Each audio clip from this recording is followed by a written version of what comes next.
अस्सलाम वालेकुम, मैं हूं एहसन तरमज़ी और मैं आपके लिए लेके आ रहा हूं एक शो जिसका नाम है दी पॉडकास्ट शो। हमारे इस शो में हम कोशिश करेंगे हम लोगों से गैर रवायती और हम इनसे जो है ना गैर तारीफ़ी सवाल कर सकें और हमसे पूछ सकें वो बातें जो आप सब इनसे पूछना चाहते हैं। आज के हमारे गेस्ट बहुत इंटरेस्टिंग हैं।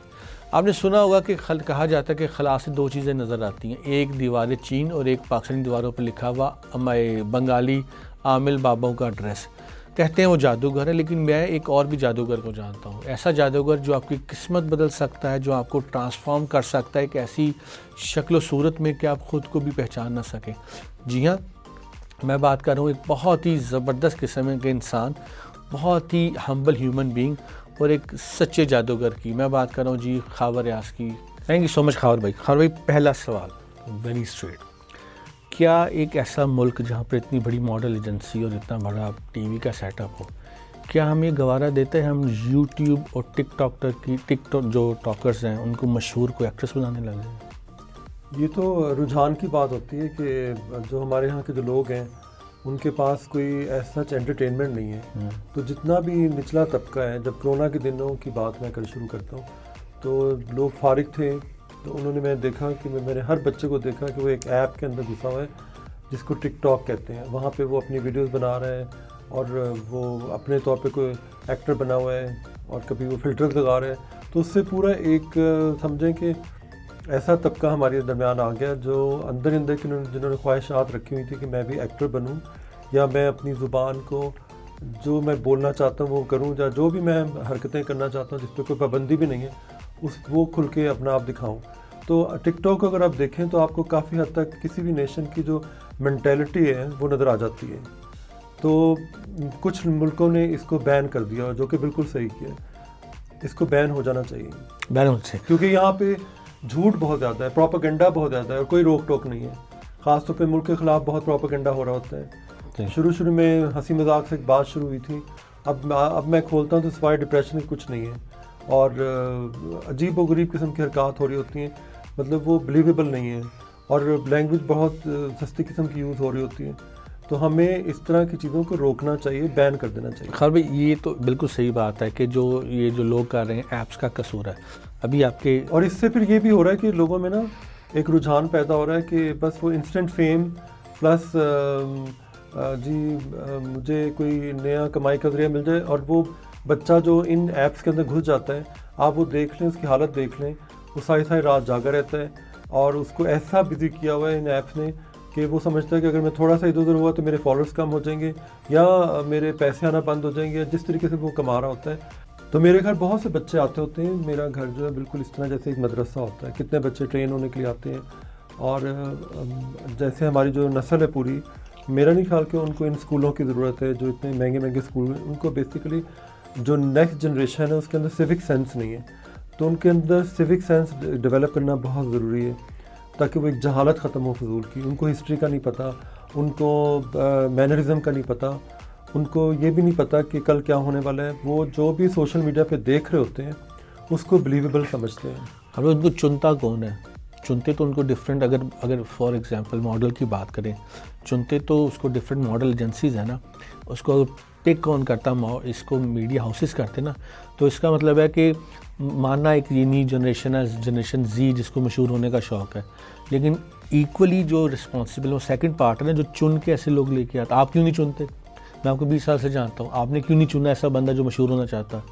आप क्यों मॉडल्स बनाते हैं? आप क्यों उसकी एथिकल डेवलपमेंट, आप उसके नॉलेज पर काम करते हैं? जब किसी मुल्क में प्रोडक्शन नहीं होगी, ठीक है, तो वहाँ की जो नौजवान नस्ल है वो क्या करेगी? वो अपने आप को कहीं ना कहीं बिजी ज़रूर करेगी, चाहे वो नेगेटिव एक्टिविटीज़ क्यों ना हो या बेसलेस एक्टिविटीज़ क्यों ना हो। ठीक है कि इस दौड़ में बहुत से लोग जो अपने आप की अपनी ही दुनिया में कोई स्टार बन गए हुए, मतलब उस दुनिया का जो सही मायने में जो स्टार है उससे कोई ताल्लुक़ नहीं है। तो जिनको ना बोलना आता है, ना उनको किसी चीज़ के बारे में नॉलेज है, ना पता है, इससे ये तबाही हुई है कि जो पूरी जनरेशन है वो घरों में बैठ गई है, मोबाइलों को चिमड़ गई और उससे उनकी जो मतलब वो बाकायदा ऐसे स्लाउच करने लग गए। और मतलब वो यूँ समझ लें कि जो पंजाब में या हमारे मुल्क में जो कद काट बच्चों के निकलते थे, अब वो निकलने बंद हो गया। पूरी एक छोटी मिडजेट्स पैदा होना शुरू हो गए। लड़कियां जो हैं वो, उनको आप देखें तो वो भी इसी तरफ चल पड़ी हैं। फिर बहुत सारी ऐप्स ऐसी हैं, मैं इन ऐप्स के ख़िलाफ़ नहीं हूँ, मैं बेसिकली अगर ख़िलाफ़ हूँ तो माँ बाप के ख़िलाफ़ हूँ जिन्होंने अपनी सहूलत के लिए इन बच्चों के हाथों में मोबाइल पकड़ा दिए। उनको किसी कहीं और भी बिज़ी किया जा सकता था। अगर एक माँ घर में बिज़ी है तो वो बच्चों को अपने साथ लगाए कामों पर, ताकि उनका इंटरेस्ट डेवलप हो। हाउस कीपिंग से, डिसिप्लिन से बच्चे बहुत कुछ सीखते हैं और उसी से फिर एक अच्छी कौम बनती है। खैर भाई, आपको हम पूरी दुनिया में ऑनर होता है, आपको पूरी दुनिया देख रही। मैं इंग्लैंड में रहता हूँ, इंग्लैंड में किसी भी जगह इतने सस्ते पैकेज नहीं जिस तरह के पाकिस्तान में टेलीफोन ऑफ़र करता है। किसी भी जगह नाइट टाइम इंटरनेट नहीं है।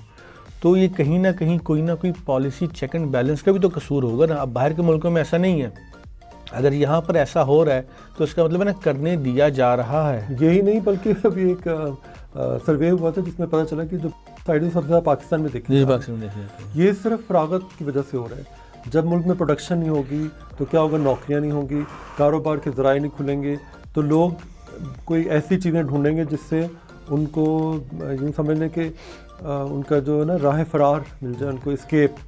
तो वो बच्चे जो है एस्केप ढूंढ रहे हैं। लेकिन हर भाई आपका जो स्टार्ट था, आपका स्टार्ट भी बहुत मेहनत का था, आपने सीखा। हम तो खैर मैनुअल दौर से डिजिटल के ज़माने में आए ना। ये कौम तो हमारी आज की जो ये रियलिस्टिक नहीं है या ये प्रैक्टिकल होना नहीं चाहती। कसूर देखें, कसूर आप सारे ऐप्स का नहीं कह सकते। कसूर थोड़ा जो एक बंदा जो डिग्री करता है, एक उसको नज़र आता है कि भाई ये हालात है, ये नहीं होने चाहिए, ये नहीं, रास्ता तो वो खुद चुनता है ना। नहीं, देखें, हमें इस वक्त एक बहुत अच्छे लीडर की ज़रूरत है। लीडर वो घर के अंदर भी हो सकता है, वो बाहर भी हो सकता है, जिसको जो इन सब बच्चों को लीड करे, प्रॉपर उनको रास्ता दिखाए। मतलब मुझे अगर पता है कि ये जो है ना ये इंसान गुमराह है, तो मेरे पर फ़र्ज़ बनता है कि मैं उसको गुमराही से बचाऊँ। हमें अपनी जगह पे ड्यूटियाँ अदा करनी चाहिए। मेरे यहाँ जितने बच्चे आते हैं उनकी जो सबसे बड़ी चीज़ चीज़ मैं करता हूँ वो उनको ऑर्गेनिक लाइफस्टाइल की तरफ लेके आता हूँ। उनको मैं सुबह उठने की आदत डालता हूँ जो वो भूल चुके होते हैं। उनको सलाम करने की आदत डालता हूँ जो वो भूल चुके होते हैं कि सुबह उठ के सलाम भी करना है, वरना वो ज़ॉम्बीज़ की तरह खड़े होकर सुबह देख रहे होते हैं। तो मैं कहता हूँ जी वालेकुम सलाम, तो फिर उनको ख्याल आता है कि सलाम करना है। बिस्तरे वो अपने खुद नहीं ठीक करते हैं। वॉशरूम जाते हैं तो वहाँ पे बहुत ज़्यादा पानी अच्छा छप्पड़ बना के आ जाते हैं और कपड़े उल्टे सीधे तरीके से फेंकते हैं। तो वो छोटी छोटी चीज़ें जो ना, वो एटिकेट्स, वो मैनरिज्म, वो चीज़ों को कैसे रखना है, discipline is the ultimate thing जो इंसान को चेंज करती है। अगर आप किसी में मैनेजमेंट ठीक नहीं है, डिसिप्लिन ठीक नहीं, अगर वो आप ठीक करते हैं तो आपके जो बच्चे हैं वो वो किसी ना किसी मिशन पे फिर आ जाते हैं। यही वजह है कि जब हम फ़ौजी से मिलते हैं तो वो हमें लगता है कि हाँ कोई पूरे मैनरिज्म के साथ और पूरे एटिकेट्स के साथ, और वो बहुत अटेंशन देकर आपके साथ गुफ्तगू कर रहे हैं क्योंकि उनको उस प्रोसेस से गुजारा जाता है। तो हमें भी चाहिए कि हम लोग कुछ ऐसी एकेडमीज बनाएं जो इन बच्चों को इन चीज़ों से गुजारें, और वो पहले जो 3 साल हैं वो लाजमी करार दे दी जाए कि सफाई जो बहुत ज़रूरी है, स्पेशली कि आपने चलते चलते गाड़ी में से रैपर बाहर नहीं फेंकने, उस पर जुर्माने होने चाहिए। कहीं पे भी जगह जगह कूड़ा नहीं फेंकना, क्योंकि वो जो आप जिस घर में रह रहे हैं उससे बाहर जो आपकी दुनिया है वो आपका घर है, यानी आपका मुल्क आपका घर है, उसको आपने पहले साफ़ करना है। आप ऐसी बात करें जिस तरह बाहर के मुल्कों में जो है बच्चा जब 5th ग्रेड क्रॉस करता है तो उसको प्लेसमेंट करनी पड़ती है हर बच्चे को। 3 जापान में स्पेशली ऐसे, इंग्लैंड में है, अमेरिका में। अच्छा, मैं पूछना चाहता हूँ कि हमारे जो मीडिया इंडस्ट्री में, बाद में ये स्वेक और सोशल इश्यूज़ पर आऊँगा, लेकिन मैं अभी मसला सिर्फ ये कि ना एक जनरेशन बच्चों की फॉर्म में बड़ी हुई है, तो वो बच्चे ही अभी, क्योंकि दिमागी नशोनुमा उनकी सही नहीं हो सकी, उन्हीं की शादी होगी तो उन्होंने क्या बागे करना। लेकिन खैर भाई ये तो ठीक, वो बच्चे हो गए, लेकिन एक जनरेशन जो पहले से ऑलरेडी सेटल थी, जो डिफरेंट मीडिया हाउसेज ऑनर्स हैं या एजेंसीज ऑनर, जिसमें से आप भी एक है। आप अगर कल्चर देखें, मैं बाहर बैठ के टीवी देखूं, कोई और देखे, तो हमें अपना कल्चर, अब टीवी हमारा बहुत ज़्यादा इंस्पायर्ड लगता है इंडिया से। हमारे शादी की रसूमात, हमारा मॉडल्स का पहनावा, हमारी लड़कियों का पहनावा, इवन कि हमारे ड्रामों की स्टोरीज़, अब टिपिकली हम इंडिया से बहुत इंस्पायर्ड होते जा रहे हैं। तो ये कसूर तो बच्चों का नहीं, ये तो ऑनर्स का कसूर है। अब अगेन वही कि बच्चे की जो पहली दरसगाह है वो उसके माँ बाप होते हैं। माँ ने जिस तरफ बच्चे को लेके जाना है, स्पेशली मदर, बच्चे ने उस तरफ ही चलना है, उसी डायरेक्शन में चलना है। नुकसान फ़ायदा क्या है वो सारा कुछ आपने उसको बचपन से ही ट्रेन करना, उसके बाद वो पक जाता है। बच्चा और दरख्त बचपन में सीधा होता है, उसके बाद नहीं सीधा होता। इसलिए अब आप उसके अंदर जो ढेलेंगे वही होगा। अब शादियों में देख लें, जो नाच गाने चल रहे हैं, बाप बेटियां मिलकर डांस कर रहे हैं, ये सब कुछ पहले नहीं था, कोई एक शर्म हया होती थी, मतलब शादी जैसा तकद्दुस एक रिश्ता जो है उसमें एक हया होती थी, पाकीज़गी होती थी, मिस्ट्री होती थी, वो सब कुछ ख़त्म होकर रह गया। अब वो एक नुमाइश वाली चीज़ बन गई। अल्लाह ताला ने नुमाइश से मना किया है कि अगर आपके पास दौलत है आप उसका इस्तेमाल जैसे चाहें करें, अपने आप को आसाइशें देना चाहते दें, लेकिन नुमाइश ना करें। नुमाइश से क्या होता है, वो तबका जो जिनकी यहाँ तक रसाई नहीं होती उनके अंदर फिर क्राइम पैदा होता है और आप सबसे बड़ा उसका वजह बनते हैं। उससे फिर जो ना माशरा ख़राब होता है और नफ्सा नफसी में क्या होता है कि अब हर बच्चे को शौक चढ़ गया कि जी मेरे पास आईफोन होना चाहिए, उसके लिए वो गलत ज़राए भी ढूंढता है। अक्सर मेरे पास गरीब घरों के बच्चे आते हैं और उनके पास शायद किराया भी नहीं होता आने के लिए। कुछ अर्से बाद देखता हूँ कि उनके पास आईफोन भी आ गया और कुछ लो साइड के कोई लो लेवल के जो ब्रांडेड कपड़े वही पहने और बड़ा खुश होकर फिर रहे। पता चले जी उसके पीछे कोई शुगर डैडी है या कोई ऐसा है जो उसको इस्तेमाल कर रहे हैं और वो पेरेंट्स पता नहीं क्यों आंखें बंद कर लेते हैं कि उनको नज़र नहीं आता कि ये सब कुछ कहाँ से आ रहा है। इकोनॉमिक फैक्टर जो है, जो डिक्लाइन की वजह बना है स्पेसिफिकली फैशन इंडस्ट्री की।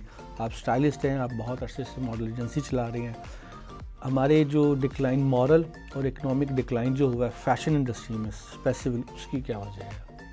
नहीं, हमारे यहाँ कोई डिक्लाइन नहीं हुआ। मेरा ख्याल कोरोना के बाद जो सबसे ज़्यादा जिस इंडस्ट्री ने बूम किया वो फैशन इंडस्ट्री है। इस तरह से कि हर चीज़ ऑनलाइन हो गई, तो ऑनलाइन होने से क्या हुआ कि जितने भी पूरी एक फ़ोटोग्राफर की लाइन आ गई, आर्ट डायरेक्टर्स आ गए जो पहले नहीं थे, हेयर स्टाइलिस्ट आ गए, फिर उसके बाद मेकअप वाले अलग से लोग आ गए, स्टाइलिस्ट अलग आ गया और सेट डायरेक्टर्स आ गए। तो लोगों ने यहीं पे सेट लगा के अपने कपड़ों को इस तरह उसको एक्सपेंसिव लुक दी कि लोग अट्रैक्ट हों।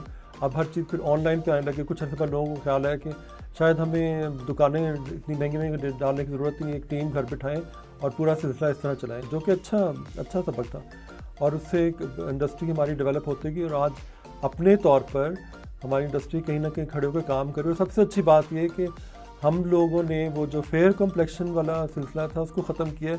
अब हमारे लिए ब्यूटी वो जो आपके फेस का कैरेक्टर है, चाहे आप डस्की हैं चाहे आप फेयर हैं, अब वो कामयाब है जिसकी वो स्टाइलिस्ट या फोटोग्राफर कामयाब है। और भाई आप बहुत सेफ रास्ता ले रहे हैं। मुझे एक ऐसी एक्ट्रेस या एक्टर का नाम बताइए पाकिस्तान टीवी की जो कि फेयर हो ना हो और जो कि डार्क ब्राउन हो।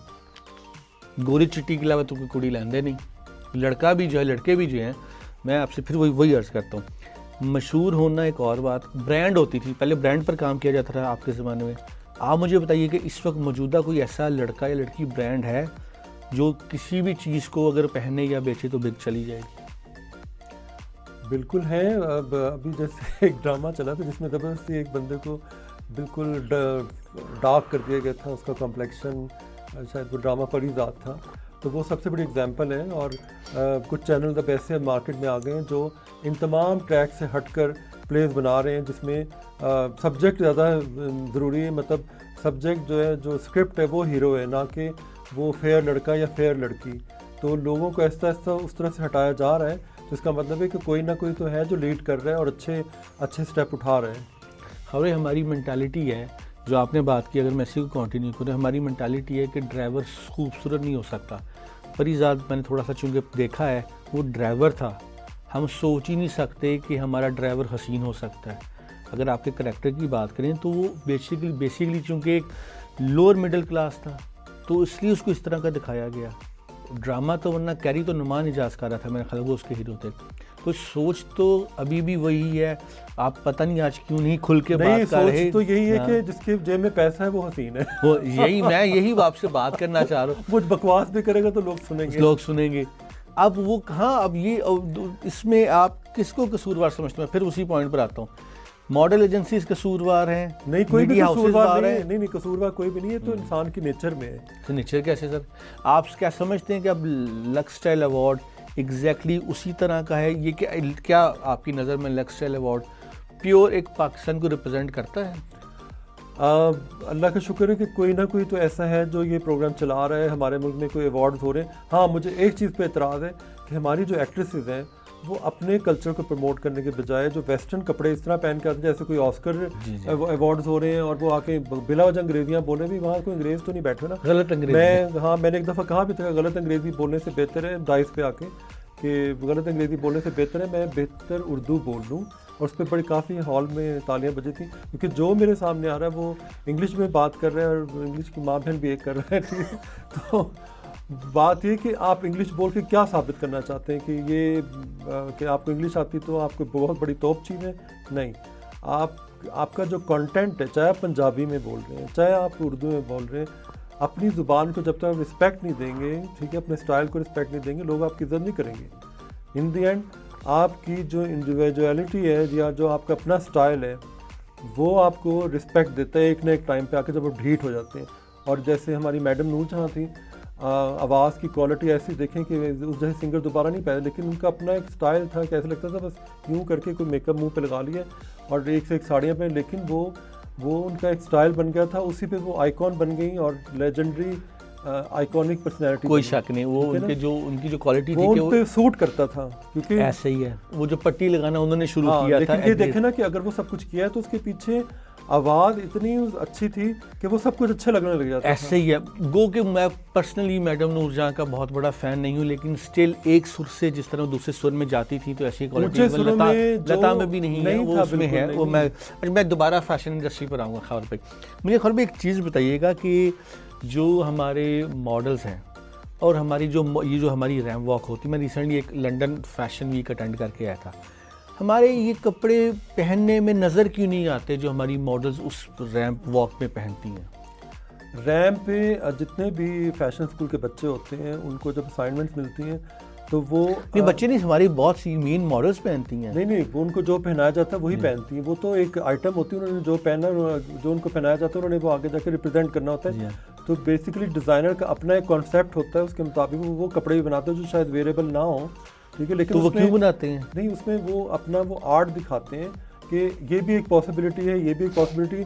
वो उनके लिए ऐसे जैसे वो एक पेंटिंग बना दी उठा के, तो वो उसी से मैं आपको पिछले 20 साल से जानता हूँ। मैं आपकी माशाल्लाह जो आप बोलते हैं, कई दफ़ा बहुत चीप कपड़े भी होते हैं जी, मैं ये पूछ होता है ना कोई पैर होता है। जी, मैं ये पूछना चाह रहा था। और वो आम लोगों को समझ में नहीं आता, तो बेहतर ये कि वो चीज़ बनाएं जो लोगों को समझ भी आए और जिससे आपका बिजनेस खड़ा हो सके। यानी इसका मतलब है कि हमारे जो यंग बच्चे हैं, अभी आपके साथ एक साहब मॉडल बैठे होते हैं, यानी कि हमारे जो बच्चे हैं बेसिकली इनको एक आइटम बना के रैंप वॉक में पेश किया जाता है और उनका कपड़ों से और उसका आइटम से मुराद है कि वो एक मैनिक्विन होता है जिसने कपड़े पहन के जाना, तो वो उसकी ड्यूटी है। जी। उसके पीछे जो उनको कपड़े पहना रहा है, आप उसकी बात कर रहे हैं। मैं उसकी बात कर रहा हूँ। हाँ, मैं उसकी हमारे पूरी दुनिया में जो रैंप पर जो कपड़े पहने जाते हैं वो अवेलेबल होते हैं पहनने के लिए। हमारा ये आवे का आवा क्यों बिगड़ा हुआ है? हम इसका मतलब हम बॉडी अट्रैक्ट कराते हैं लोगों को। नहीं, ये आप पे डिपेंड करता है कि देखें, जो मैं आपकी एक्सपर्ट राय चाहता हूँ। नहीं, जो सीरियस फैशन जो सीरियस लोग हैं ना, जब फैशन शोज में आते हैं तो वो कहानी कुछ और होती है। इसका मतलब है कि वो एक ऐसी चीज़ होती है जिसमें कोई आपको मंतक नज़र आती है, ठीक है, कोई दलील नज़र आती है कि हाँ इसने इस स्टोरी के ऊपर ये सारा जो है ना डिज़ाइन बनाए और ये इसकी लाइन थी, इसका ये थीम था, इसने उसके मुताबिक काम किया। अगर अटेंशन गेन करने के लिए आप उल्टे सीधे कपड़े पहना रहे हैं और जो लोगों को अजीब व गरीब लग रहा है या सब कुछ कर रहे हैं, तो हमें उन चंद डिज़ाइनरों को भी ख्याल करना चाहिए कि वो ऐसी चीज़ें ना बनाएं जो सोसाइटी के लिए एक्सेप्टेबल ना हो। मैं एक आम इंसान हूँ, मैं एक व्यूअर हूँ, मैं आपका एक फॉलोअर हूँ जो मैं फ़ैशन देखना चाहता हूँ, मैं फ़ैशन अडॉप्ट करना चाहता हूँ, मैं मॉडल्स को देखता हूँ, तो मैं तो वही चीज़ें देखूँ ना जो मुझे दिखने में नज़र आती हैं। तो अगर इसका मतलब अगर हमारी फ़ैशन सेंस बेड़ागर्क हुई है एक आम इंसान की, अगर आपको कलर कंट्रास्ट का नहीं पता, तो इसका मतलब कसूर तो वो अपीयरेंसेस है ना लोगों की जो वो पहन के आ रहे हैं। फिर नहीं, ये देखें, ये आपका अपना एक ज़ाती फेल है कि आपको कौन सी चीज़ सूट करती है जो आपने पहनी। अब वही बात है कि आपने दिखाने के लिए तैयार होना है या ये बताना कि this is mean accept it और नॉट। खैर भी आम बंदा कैसे देखेगा? आम बंदा तो टीवी देखेगा, जो अफोर्ड नहीं कर पाता तो टीवी से इंस्पायर्ड हो तो टीवी देखना चाहेगा, बड़े लोग कैसे मॉडल्स कैसे पहनती हैं। अगर मॉडल पर चीज़ें ऐसी दिखाई जाती हैं जो कि सिर्फ उसी फंक्शन के लिए होती हैं, तो एक आम इंसान की बेहतरी कैसे होगी? आम इंसान की बेहतरी हम जैसे लोग करेंगे ना। जब मेरे पास बच्चे आते हैं तो उन्होंने किसी फंक्शन पे तैयार होकर जाना होता है तो मैं अब महंगे बड़े हैं जी, अब महंगे बड़े नहीं, मैं महंगा नहीं हूँ, मुझे सिर्फ सेंस का है, मेरा एक्सपोजर और तरह का है कि मुझे कॉम्बोज बनाने आते हैं, ठीक है। वो सस्ते भी हो सकते हैं, वो हो सकता है मैं फ्ली मार्केट से जाकर उठा लाऊँ। असल चीज़ है कि आपने कॉम्बो कैसे बनाया, और दूसरी बात है वो उसको कैरी करने वाला कौन है, क्या उसको सूट कर रहे हैं या नहीं सूट कर रहे। तो वो काम होता है स्टाइलिस्ट का, तो वहाँ पे मैं एज अ स्टाइलिस्ट काम करता खैर मैंने रिसेंटली एक बार बाहर एक साहब से मिला, उनकी मॉडल एजेंसी है सेम लाइक एज योर्स इन पाकिस्तान। तो उसमें चक्कर ये है कि आप जिस तरह नए लोग लेके आते हैं, मेरे अहमद भट्ट को मैंने देखा हुआ है, सुहेल समीर को देखा है, अली ज़फ़र को देखा है, मैंने माया अली को देखा है, मैं आपको उस वक्त से जानता हूँ। तो एक टाइम आता है उस जब कोई ऐसा इंसान जो एक आम बंदे को लेके आके जब स्टार बनाता है तो उसको एक ख़ास टाइम के बाद हुकूमत सपोर्ट करने लग जाती। तो आपको कभी किसी की तरफ से ऑफ़र नहीं हुई कि आप बहुत अच्छा काम करें, हम आपको सपोर्ट करते हैं? असल में तो सपोर्ट हम जैसे लोगों को होने चाहिए जिन्होंने इतना टैलेंट इंट्रोड्यूस करवाया, लेकिन शायद हमारी जो एजेंसी तो नहीं, हमारा जो काम है वो लोगों में उस तरह रजिस्टर नहीं होता। पहली बात तो ये कि मैं कोई अभी फ़िलहाल मॉडलिंग एजेंसी नहीं चला रहा, वो बहुत पहले मेरा शौक़ था, मैंने पूरा किया। अब तो बहुत सारी खुल गई हुई, क्योंकि मुझे अपना एवेन्यू जो है वो अपना रास्ता बड़ा करना था, तो मैं और कामों की तरफ निकल गया।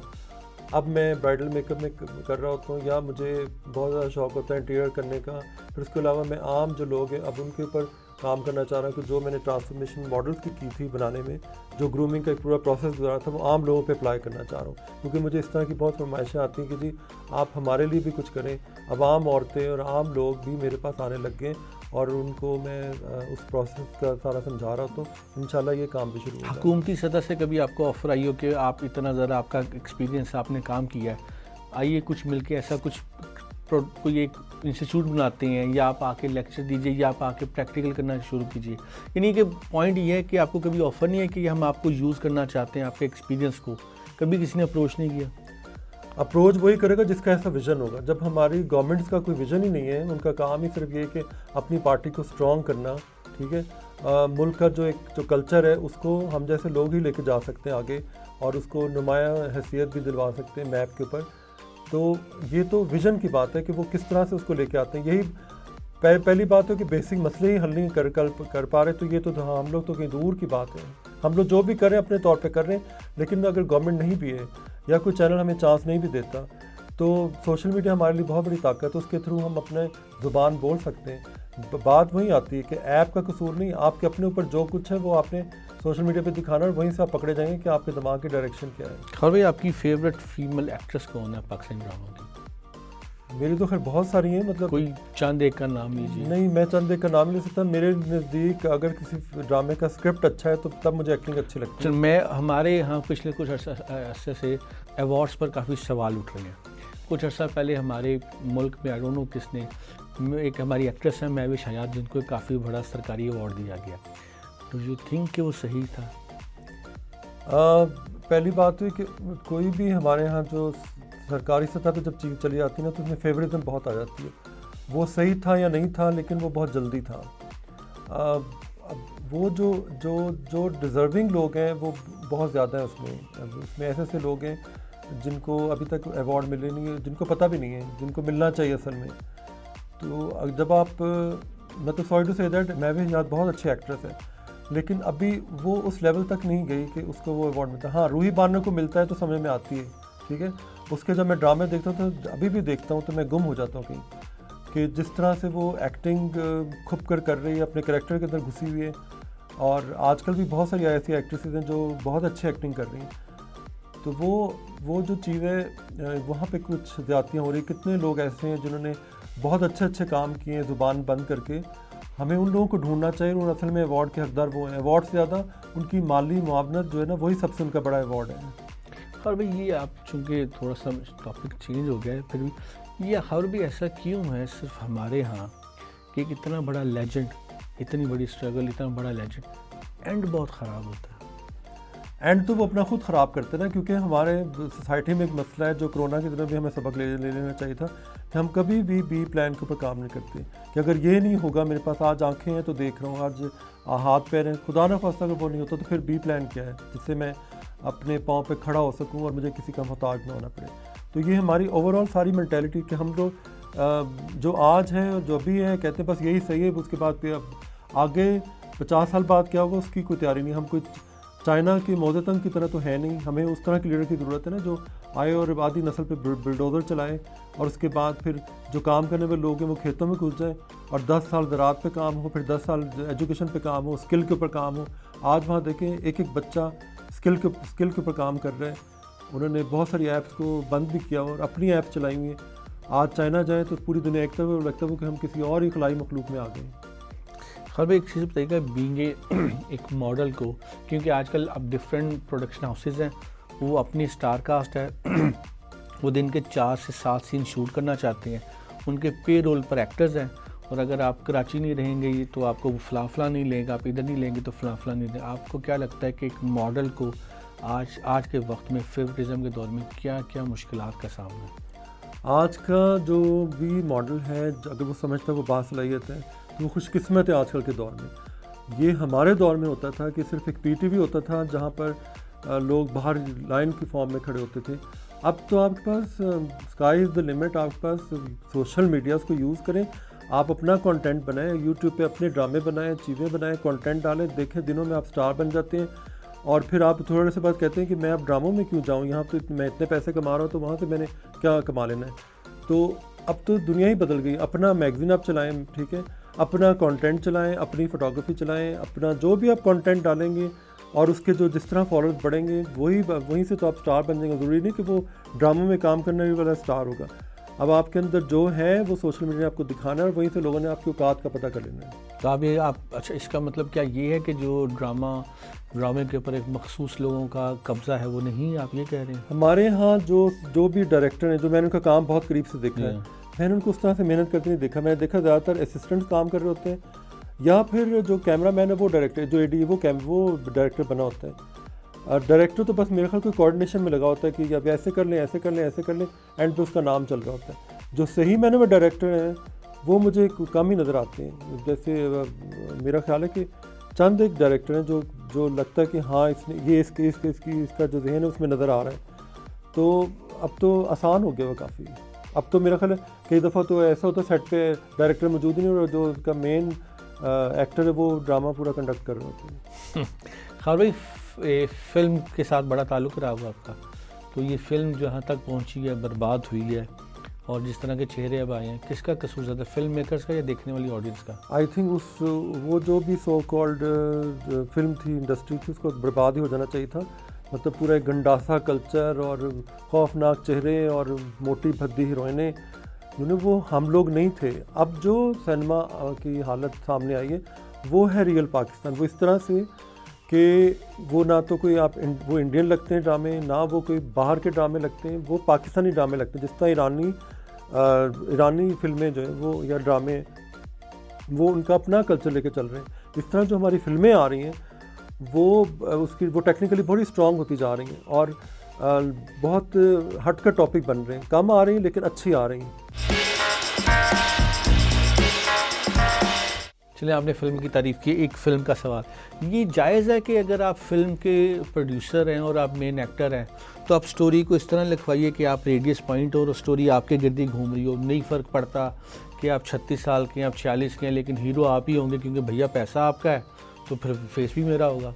तो अगर आप ऐसा समझते हैं तो फिर ठीक है। अगर आपने हीरो बनना है तो आप कंटेंट इतना स्ट्रॉन्ग कर दें कि आपकी बदसूरती तो छुप जाए कहीं। नहीं तो ऐसा हो नहीं रहा।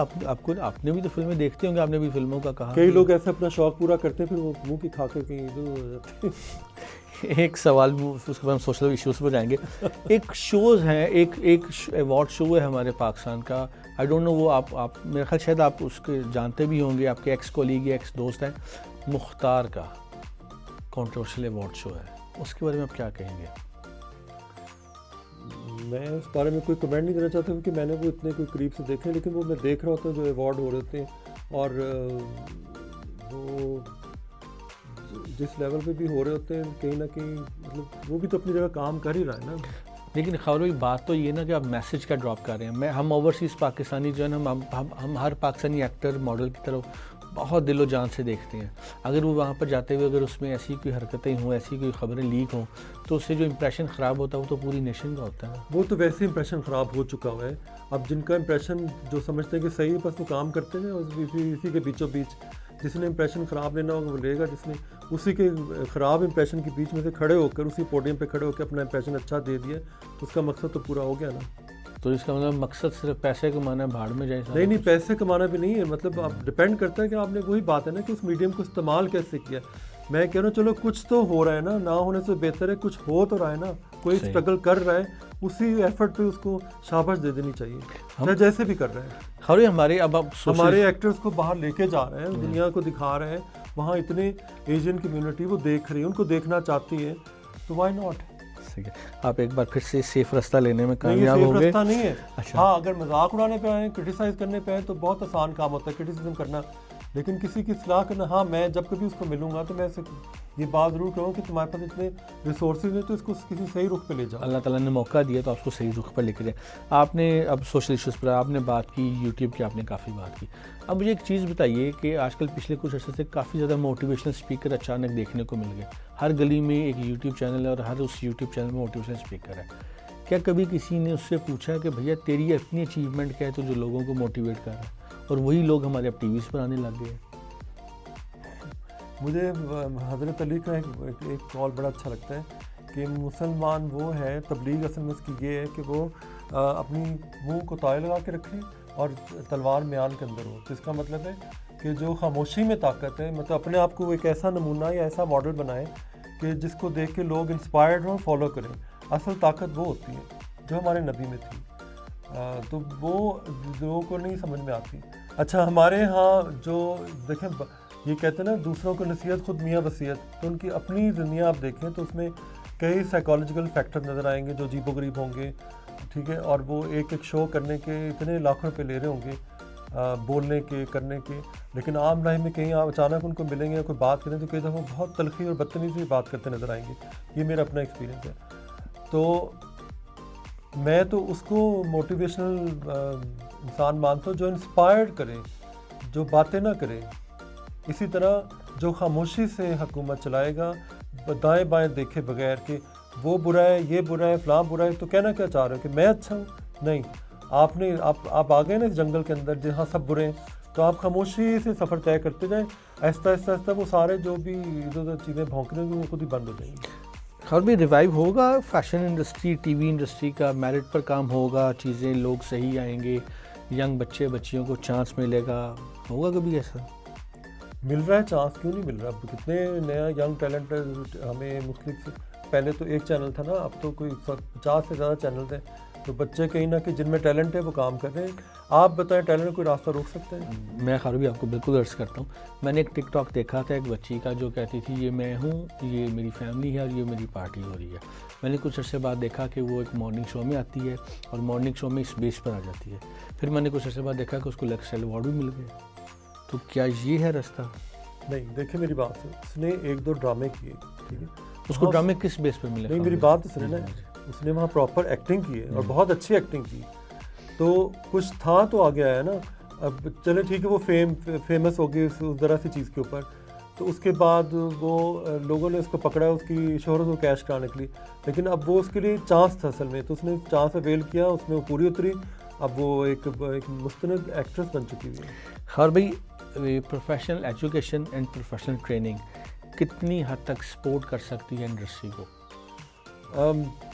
वो तो मैनेजमेंट तो आप ठीक कर सकते हैं, बट जो टैलेंट होता है वो तो खुदा की देन होता है, वो तो जिसने पकड़ना है, एक होता है किंग और एक होता है किंग मेकर। तो किंग मेकर हमेशा टैलेंट पकड़ लेता है, वो ही नहीं देखता कि ये कहाँ से आया, क्यों आया। मेरे पास कितने लोग सिफारिशें लेके आते हैं, तो मैं कहता हूँ ठीक है, इन दी एंड तो क्लाइंट ने पसंद करना, जिसने पैसे खर्चने, मेरे क्या करने से क्या होता है। और भी हमारे सोशल मीडिया का काफ़ी आपने जिक्र किया, हमारे सोशल मीडिया और बाहर के सोशल मीडिया में फ़र्क ये है कि वहाँ पर प्रोडक्टिव होता है, यहाँ पर तो एक वो चली हुई बाबा फलां बाबा जी पता नहीं क्या क्या अजीब।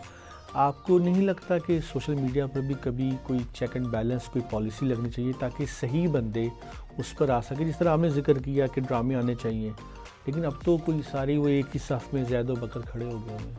तो ये तो इससे जाहिर होता है ना कि हमारी ओवरऑल जो नेशन है उसकी सोच अप्रोच क्या है, जैसे अवाम वैसे हुक्मरान।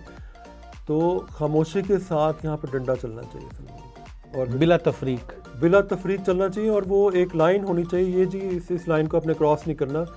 उन्हीं लाइंस के ऊपर जब हम चलेंगे तो हमारी जो ना दिमाग की सोच उस तरफ फिर डेवलप होगी जो हम चाह रहे हैं।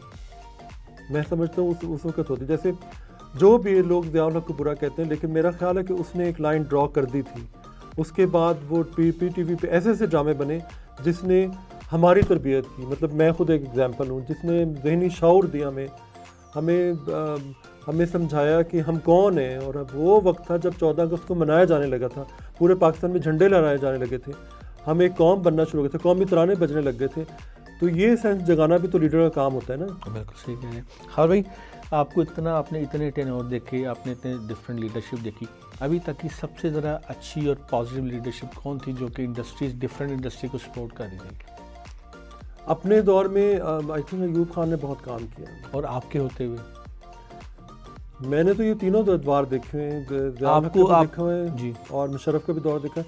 मुशर्रफ ने मीडिया को बहुत आज़ादी दी और फ्रीडम लोगों के अंदर बहुत ज़्यादा दिया। उसको कोई समझ नहीं सका मुशर्रफ को। हमारा तो हम लोग जो है ना बस ये डिक्टेटर को समझते हैं कि शायद वो हमारे पर डंडा चलाने आए और उसकी क्या सोच है, क्या अप्रोच है। डिक्टेटर जो होता है वो उसको बड़े सख्त स्टेप उठाने पड़ते हैं कई दफ़ा, जो कुछ लोगों को ग्रां गुजरते हैं, लेकिन मुल्क के बेनिफिट में कई दफ़ा जुल्म करने पड़ते हैं। और उसमें बहुत से फिर जो ऐसे लोग पिस जाते हैं जो जिनको नहीं पिसना चाहिए, लेकिन फिर ये गेम है। लेकिन सारी बात ये कि इकॉनमी को कंट्रोल करना, तो मेरे हिसाब से उस वक्त इकॉनमी बहुत कंट्रोल में थी और लोग दिनों में अमीर भी हुए थे। और बहुत सी चीज़ें मुझे अपनी फ़ौज से सिर्फ एक गिला है कि वो बहुत अच्छे काम करते हैं, लेकिन उनको हाईलाइट नहीं करते उस तरह से सोशल मीडिया के ऊपर। मतलब आज मैं देख रहा हूँ पूरी जनरेशन जो है उसके दिमागों में जानबूझ के चीज़ें डाली गई हैं कि हमारी फ़ौज अच्छी नहीं, फ़ौज नहीं अच्छी, कि मुझे खौफ आता है इन चीज़ों से कि एक वही तो एक इदारा है जिसने हमारे मुल्क को पकड़ा हुआ है, जकड़ा हुआ है। हर शोबे में अच्छे बुरे लोग होते हैं कहीं ना कहीं, ठीक है, लेकिन कुछ तो है जिसने संभाला हुआ है। तो इसका मतलब है कुछ तो है। तो हर बीइंग एक कौम, हम इतने बेवफा और इतने भुलक्कड़ क्यों हैं कि हम भूल क्यों जाते हैं, हमें नज़र क्यों नहीं आता? इसलिए कि हम जो सामने बैठे हुए लोग हैं वो हमारे दिमागों में उस तरह की फीडिंग करने लगे और हम बासानी कबूल कर लेते हैं। हम अब वो वाली कौम बन गए जो दूर से देख के अंदाज़ा लगा लेते हैं कि ऐसे ये ऐसे होगा। थोड़ी देर के लिए अब उनके पैरों में, उनके जूतों में घुस के नहीं देखते कि उधर क्या गुजरा था। हम लोग एक मॉब साइकोलॉजी में कहीं फंस गए। तो खैर इसका मतलब ये आपको लगता है कि पूरी लीडरशिप का कसूर है या हमारी अपनी जहालत का कसूर है? जो हम बेसिकली जाहिल लोग हैं, हमें पढ़ना लिखना नहीं चाहिए, हमें सब यूनिवर्सिटियाँ बंद हो जानी चाहिए। हमारी सबसे पहले एक्सपोजर खुलने चाहिए। हमारी पूरी कौम को इस वक्त डंडे मार के बलूचिस्तान भेजा जाए, जहाँ जाकर वो जो भी वहाँ महरूमियाँ नज़र आती हैं उसको ठीक किया जाए। जब इंफ्रास्ट्रक्चर किसी शहर का या सूबे का ठीक होता है तो ऑटोमेटिकली ये जो जितने भी नेगेटिव लोग हैं वो उनको फिर उस तरह गुमराह नहीं करते जो इस वक्त किए जा रहे हैं। मुझे अपने उस खित्ते से बहुत प्यार है और मेरा दिल करता है मैं उस खित्ते के लिए कुछ ना कुछ करूं। और मुझे अगर कभी सपोर्ट मिली इस मामले में तो मैं ज़रूर वहाँ के बच्चों के लिए कुछ ना कुछ करूँगा। लेकिन वहाँ से मैंने बहुत से बच्चे मेरे पास अब आने लगे हैं, तो मैंने उनका टैलेंट इस्तेमाल किया है, उनको समझाया है। उनका जो ब्रेन जो है वो कहीं स्टक हो चुका हुआ था और वो पाकिस्तान के ख़िलाफ़ बोल रहे होते थे, अब वो ऐसा नहीं, वो बहुत अच्छा बोलते हैं। और क्योंकि उनको जब रोज़ एक ही तराना बज रहा हो तो फिर क्या होता है। इसलिए वहाँ पर हम सब पाकिस्तानी को चाहिए कि हम वहाँ पे शफल कर जाएं और वहाँ पे काम करें। और जितनी भी, बल्कि मेरे बस में हो तो मैं जो हमारे चीफ मिनिस्टर हैं मोहसिन नकवी या शहबाज शरीफ, क्योंकि ये एडमिनिस्ट्रेटर के तौर पे बहुत अच्छे हैं, इन दोनों को वहाँ पर 1 साल के लिए भेज दूँ कि भाई अब इधर काम करें। और मुझे या फिर जो कराची के मेयर थे कमाल साहब, मुस्तफ़ा कमाल, इनको तीनों को मैं वहाँ भेज दूँ, उनसे कहूँ कि प्लीज़ यहाँ काम करें और आप यहाँ पर जो आप कर सकते हैं वो करें। और आई थिंक ये नक्शा बदल देंगे। खार भाई, लास्टली 3 मेन रीजंस हमारे पाकिस्तान के एज ए नेशन इस जहाँ पर हम खड़े हैं फेल होने की, जिसको आप किस तरह देखते हैं? 3 मेन रीज़न जो आपकी नज़र में है। सिविक सेंस ना होना, मिसमैनेजमेंट और बहस, क्योंकि ये पाकिस्तान ना बहुत सारे कौमों का एक हिज्जड़ है, कोई हजूम है जो इकट्ठा हो गया हुआ है और एक ऐसे लीडर की ज़रूरत है जो उनको एक कौम बना दे। खार भाई, thank you so much once again, और आपसे आगे भी मुलाकात रहेगी।